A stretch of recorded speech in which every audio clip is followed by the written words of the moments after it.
Olá, seja bem-vindo ao meu canal do YouTube. Eu me chamo Robson Charles e eu quero trazer uma palavra de Cristo para a sua vida hoje. A palavra que eu quero trazer, ela se encontra no livro do profeta Daniel, no capítulo 9, onde diz que Daniel, ele intercede pelo seu povo. E aqui no versículo 2, onde diz que no primeiro ano do seu governo real, eu, Daniel, compreendi mediante a leitura atenta da Sagrada Escritura, de acordo com a palavra do Senhor, concedida ao profeta Jeremias, que aconteceria uma desolação de Jerusalém e que iria durar 70 anos. Então, mediante a leitura da palavra aqui, quando Daniel vê que Jerusalém iria passar por uma desolação que duraria 70 anos, ele vai interceder pelo povo, ele vai orar e pedir para o Senhor, que o Senhor interceda por esse povo. E aqui nós podemos pegar algumas lições de como orar, de como pedir algo para o Senhor e de como se apresentar ao Senhor. No versículo 3, Daniel nos dá uma lição de humildade, de como devemos nos apresentar e o que devemos fazer para mostrar para o Senhor que somos humildes e que reconhecemos que somente Ele é o Senhor sobre a nossa vida. E então voltei o meu rosto ao eterno Elohim, a fim de buscá-lo mediante a orações e súplicas, em jejum, vestido de luto, em panos de saco e coberto de cinza.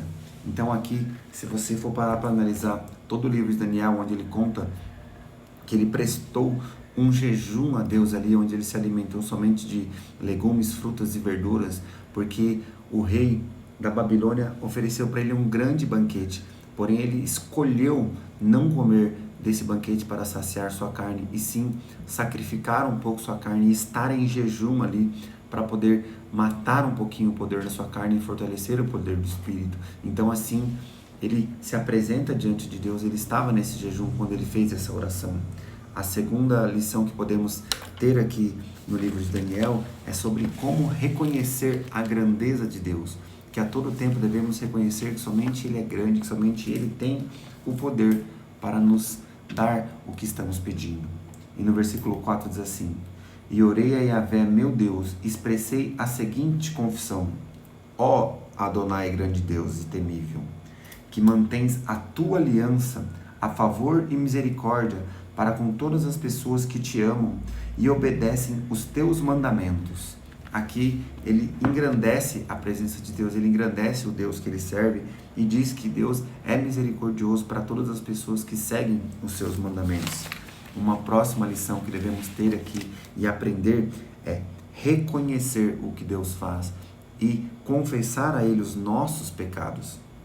A partir do versículo 5, ele continua na sua oração assim: nós pecamos e temos praticado toda espécie de malignidade, agindo com impiedade e rebeldia, apartando-nos dos teus princípios e das tuas leis.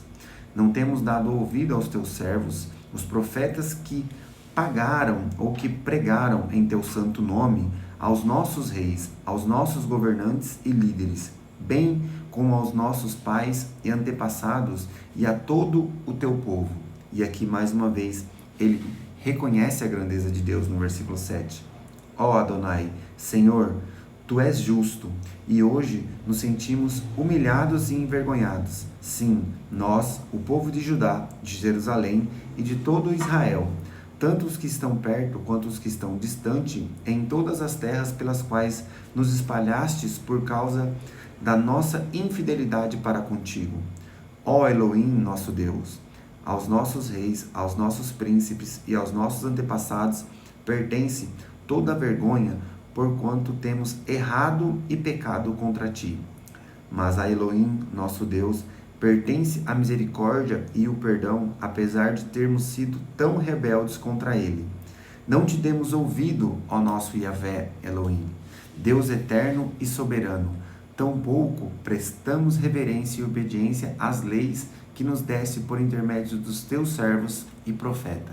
Aqui, Daniel, ele reconhece o erro do povo, ele reconhece os pecados do povo, ele reconhece e coloca ali perante Jesus, ele confessa os seus pecados, ele confessa os seus erros, mediante ao Senhor, reconhecendo a grandeza do Senhor, e pede humildemente que Deus tenha misericórdia, ele pede humildemente que Deus interceda ali pelo povo enquanto ele está orando. Uma outra lição que podemos e temos que aprender, que tudo o que ele vai falando aqui, tudo que ele fala é baseado nos conceitos e nas leis que estão escritos na Bíblia. Tudo sobre o que Moisés deixou escrito aqui. Porque a partir do versículo 11, ele começa a confessar isso para Deus.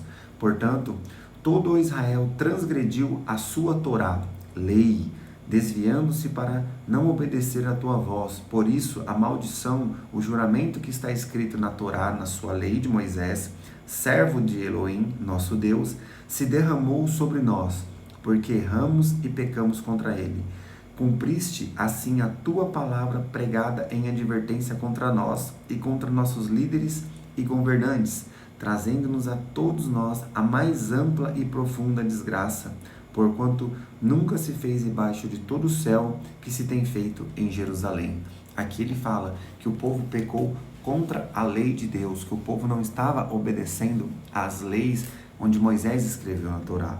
Porém, no versículo 15, ele diz assim: Ó Elohim Adonai, nosso Deus Todo-Poderoso, que tiraste o teu povo da terra do Egito com braço forte e mediante aos teus atos magníficos, fizeste o teu nome conhecido como se vê hoje. Em verdade, sim, pecamos. Temos agido como os ímpios e somos culpados.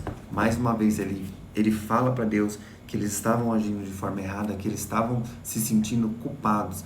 Ele se confessa diante a Deus, ele pede para que Deus tenha misericórdia. Ele fala de Jesus, nós erramos contra a sua palavra. Jesus, nós erramos contra os seus mandamentos. Porém, tenha misericórdia do nosso povo. Ele está intercedendo ali para que Deus não pese a mão pelo povo, porque ele já tinha lido e visto a promessa ali que seria cumprido, onde Jeremias trouxe.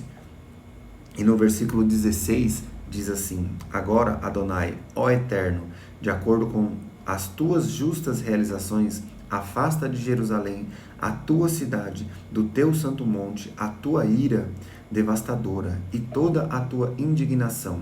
Sim, foram os nossos pecados e as nossas iniquidades de todos nós, desde os nossos antepassados, que fizeram de Jerusalém, o teu povo, este grande motivo de zombaria para todos os que os rodeiam. Mais uma vez ele reconhece ali o erro de Jerusalém e ele fala que tudo que está passando em Jerusalém é por causa do erro do povo que poderia ter cumprido a lei, mas resolveu desobedecer à lei de Cristo.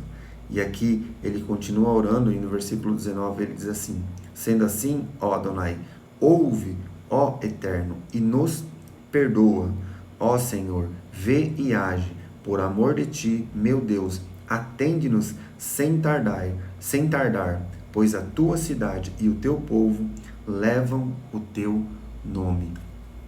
E aqui é onde Daniel ele termina essa oração, ele termina essa súplica, clamando e pedindo para Deus, para que Deus ouvisse as orações do povo, para que Deus visse o sofrimento que o povo está passando e que tivesse misericórdia, porque era um povo que levava o nome de Deus, era um povo que carregava a herança de Cristo ali no seu nome, e para que Deus tivesse misericórdia desse povo e não pesasse tanto a mão mediante todos os erros, mediante a todos os pecados que eles cometeram ali. Essa é uma grande lição que podemos tirar aqui do livro de Daniel, nesse versículo 9. Eu só peguei uma parte aqui referente a tudo que aconteceu.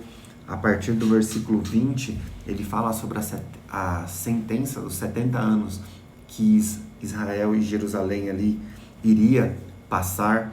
Então, até o versículo 19 ali, onde é a oração de Daniel, nós podemos tirar todas essas lições de como se apresentar de forma humilde perante ao Senhor quando vamos orar, de como devemos reconhecer a grandeza de Deus, de como devemos confessar os nossos pecados e confessar a Deus tudo o que erramos e tudo o que está acontecendo mediante a não cumprirmos a palavra dele. Esse é o que Deus colocou no meu coração no dia de hoje, para que você aprenda um pouquinho a orar como Daniel. Se você gostou desse vídeo, curte, compartilha, manda para as pessoas que você ama aí e precisam conhecer um pouquinho mais da palavra de Deus e precisam também entender a forma correta como podemos orar e nos apresentar perante a presença de Deus.